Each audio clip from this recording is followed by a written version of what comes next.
इसमें जजमेंट है Ramkishan versus state of UP. अभी जजमेंट के क्रक्स क्या है और ये जजमेंट इंपॉर्टेंट क्यों है? ये जजमेंट इंपॉर्टेंट है ऑप्शन सेल के बारे में, कि किस तरह से एक फ्लैट की अगर, या सॉरी, किस तरह से एक लैंड को सेल किया जा सकता है, और अगर किया गया है तो, और अगर आपने उसको लीज पे लिए दे रखा है, उसके अगेंस्ट आपने कोई लोन ले रखा है, और अगर आप उसमें श्योरिटी हैं, आप गारंटर हैं, तो आपकी कितनी लाइबिलिटी है उसमें, और आपका नाम कब आएगा अगर जो क्रेडिट डेटर है, जो बोरोवर है लोन का, वो मर चुका है और वो लोन लेके गायब है, तब श्योरिटी कहाँ फंसता है इसमें। तो ये जजमेंट उस पॉइंट पे है। तो सबसे पहले तो ये पैराग्राफ है, validity of option sale, section 128 contract का यही रखा है। ये वही है, respect of recovery of banks dues after their predecessor in interest was guarantor of bank loan held in provision section 128, liability of guarantor of due coextensive with that of debtor, therefore creditor had a right to obtain a degree against surety and principal debtor।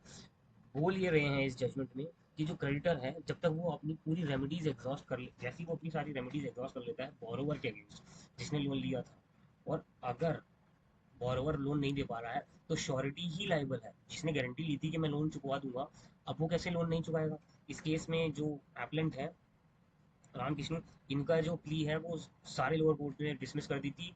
Then Allahabad high court गए थे ये, उसके बाद ये फिर supreme court आया और supreme court ने भी डिसमिस कर दी।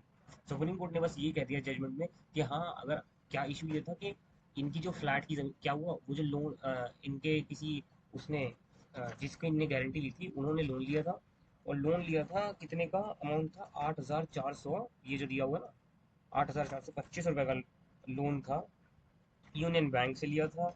और 1985 में ये मर गए। देन चुन्नी लाल जो एक गारंटर और थे, ये ऑल्सो डाइड। अब वो लोन पे नहीं कर पाए, ठीक है। अब क्या हुआ, कलेक्टर के पास केस चला गया। देन 3 बीघा 2 बिस्वा एक इतनी ज़मीन थी। गंगा प्रसाद, अब इशू ये भी था कि गंगा प्रसाद जो थे, जिन्होंने लोन लिया था, he also had several properties against him, against his name. उनके पास वो लाइफ स्टॉक भी थे, इमूवेबल मूवेबल प्रॉपर्टी भी थी। और तो जो राम विष्णु थे, इनका कहना यही था कि सर, अगर इनके पास इतनी प्रॉपर्टी है तो मेरे से क्यों वसूली की जा रही है? मैं तो वैसे भी सेकंड गारंटर हूँ, सेकंड श्योरिटी हूँ, दो श्योरिटी थे वैसे भी इसमें। अब दूसरे श्योरिटी का कुछ पता नहीं चल रहा था इस केस में। इशू ये था क्योंकि बहुत पुराना केस था। तो कोर्ट ने ये बोला कि हाँ, तुम्हारी बात तो सही है। तो ये कह रहे थे कि सर, हमसे क्यों पैसा लिया जा रहा है जबकि उनकी खुद की प्रॉपर्टी है, मूवेबल और इमूवेबल। लेकिन बात वो है, यहाँ पे क्या हेल्ड किया गया वो इंपॉर्टेंट है। यहाँ पे हेल्ड ये किया गया, पैरा बहुत अच्छा लिखा था। हम्म पेज नंबर 4, इसका जो पेज नंबर 4 है ये, until the creditor has exhausted his remedy against the principal debtor, for the reason that it is the business of the surety guarantor to see whether the principal debtor has paid or not। ये जो business है, ये जो जिम्मेदारी है, वो surety या guarantor की है, कि वो ये देखे कि प्रिंसिपल डेटर जो है, उसने जो अमाउंट है वो पे किया है कि नहीं। That the surety does not have the right to, और श्योरिटी अपनी हुक्म या गुंडागर्दी नहीं चला सकता। इस केस में वो यही तो कह रहे थे कि सर, एक काम करो, मेरे से क्यों ले रहे हो, इनकी जो लाइफ स्टॉक और इमूवेबल प्रॉपर्टी है वो बेच के अपना रिकवर कर लो अमाउंट। तो इस पैराग्राफ में यही लिखा कोर्ट ने, surety does not have the right to dictate the terms and creditor as to how should the make how the how he should make the recovery and pursue the remedy against the principal debtor at his instance। ये तो जिसने loan दिया है creditor ने, उसकी मर्जी है कि वो किस हिसाब से लोन रिकवरी करता है। लेकिन इशू ये है कि ये जजमेंट हमारे अगेंस्ट है, बट हाँ, मैंने ये पढ़ ली थी, आपको बता दूँ। तो ये जजमेंट काफ़ी बेटर है, काफ़ी अच्छी है। अगर आप किसी इस तरह के केस में फंस जाते हैं जहाँ आपको लोन पे, आपने कोई ज़मीन के अगेंस्ट में, मतलब किसी ज़मीन के अगेंस्ट में आपने लोन दिलवाया है या लिया है, तो पैराफ्राइज हम डिस्कस कर चुके हैं। Forward contact terms of loan. इसमें एक और चीज़ है, surety is also liable until the creditor have exhausted all his rights, then the surety is equally liable. मतलब जब जो क्रेडिटर है, जिसने लोन दिया है, अब वो क्या करेगा, मान लो आप चुकाते नहीं हो पैसा, तो वो अपना पैसा वापस लेगा। अब किस तरीके से लेगा, बोरोवर से लेगा जिसने उससे लिए है। अब कल को बोरोवर नहीं दे पाता है, मर जाता है, तो क्या होता है, श्योरिटी गारंटर, ये जो श्योरिटी और गारंटर होते हैं, फिर इनको पकड़ते हैं कि आप अब दो पैसा। यही कहता है पैरा 23। अगर आप पैरा 23 देखोगे इसका,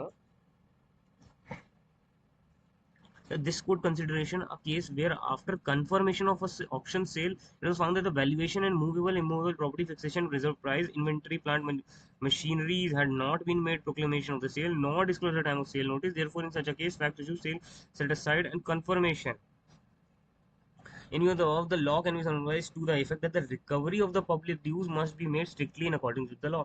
हमारे केस में हम by the law कर रहे हैं सरपासी एक्ट के under with the procedure prescribed by the law. Liability of a surety is coextensive with that the principal debtor. जो प्रिंसिपल डेटर है, जो पहले प्रिंसिपल डेटर मतलब क्या होता है, जिसने लोन लिया था वो उसके साथ को एक्सटेंसिव है इनकी guarantee. In case there are more than one surety, तो लाइबिलिटी जो होगी दोनों में बराबर डिवाइड होगी. श्योरिटी जो अनपेड अमाउंट हुआ है लोन का उसके लिए. और एक बार अगर सेल कंफर्म हो जाती है तो it can not be set aside unless कोई फंडामेंटल प्रोसीजर एरर हुआ हो या सेल सर्टिफिकेट जो है वो ऑब्टेन नहीं किया हो या मिस रिप्रेजेंट किया हो या फ्रॉड हुआ हो. वैसे इस केस में ये पर्टिकुलर केस है रामकृष्ण, ये केस रामकृष्ण के अगेंस्ट ही गया था. बस हाँ, ये बात कोर्ट ने कही इसमें एंड में, यहाँ ठीक है चलो मान लिया क्योंकि डॉक्यूमेंट नहीं मिल रहे हैं, सेकंड श्योरिटी कुछ पता नहीं चल रहा है, और तो एक काम करते हैं, कोर्ट ने ये बोला कि चलो हमने मान लिया. ये कह रहे थे कि हमारी जो प्रॉपर्टी का रेट है वो तो बहुत ज़्यादा था और कम रेट पे जल्दबाजी में बस रिकवरी के लिए इनने बेच दी है औने पौने दाम पर. यही बात पैरा 26 में लिखी है. Total amount of loan sanction in favour of Ganga Prasad और 8,425 रुपए का लोन था. कलेक्टर ने इशू किया था रिकवरी 10,574 रुपए की. टोटल बनता है 14,883.15 पैसे. अभी जो प्रॉपर्टी है गंगा प्रसाद की इसको बेच दिया. The property of Ganga Prasad had been sold for rupees 6,000 rupees. So the total amount of recovered remain 8,500 रुपए. एपलेंट लैंड, अब ये जो एपलेंट है यहाँ पे रामकृष्ण, इसकी जमीन 25,000 में बेच दी गई. 3 गुना दाम पे, मतलब 3 गुना ज्यादा रेट था जो लोन था उससे. And which was to be recovered. In fact, the circumstances of the case instead putting this whole land at measuring 1 bigha and 10 bigha, the sale of 1/3 of the land could have served the purpose. ये कह रहे हैं अगर उस ये इसका कहना ये था कि अगर 25,000 रुपए वैल्यू आ रही थी मेरी जमीन की इनके हिसाब से, लेकिन मेरे हिसाब से आ रही थी 2 लाख रुपए, मेरी जमीन का 1/3 हिस्सा बेच के भी गंगा प्रसाद का पैसा चुकाया जा सकता था, लेकिन इनने बस रिकवरी एजेंट की तरह काम किया. तो कोर्ट ने इसमें फटकार भी लगाई थी. इन्होंने कहा था कि अगर ऐसा है और तो एक काम किया जाए, जो एक्सेस अमाउंट होगा वो वापस कर दिया जाएगा रामकृष्ण को. जैसे कि ये ना अगर एप्लीकेशन कलेक्टर के पास जा सकता है वो. The court below have rejected the case applicant only on the ground of delay. Nothing had been pointed out before the subsequent lack warranted into the appeal lags dismissed. And in case excess amount had not been paid to them for recovery of the same, if such an application file authority comes to conclusion amount had not been paid, it shall be refunded with in 3 months. तो उसमें 9% के rate पे 3 महीने में पैसा वापस करने लगा था अगर उसका एक्स्ट्रा अमाउंट ले लिया गया हो तो, क्योंकि अमाउंट टोटल ज़्यादा हो रहा था, प्रॉपर्टी ज़्यादा में बिकी थी और उसका जो अमाउंट था लोन का वो कम था. तो ये एक जजमेंट है, ये सुप्रीम कोर्ट का ऐसा रूल है जो अब तक ओवर रूल नहीं हुआ है. तो ये बहुत अच्छी जजमेंट है. I believe this may help you somehow. And thank you and will meet in the next one.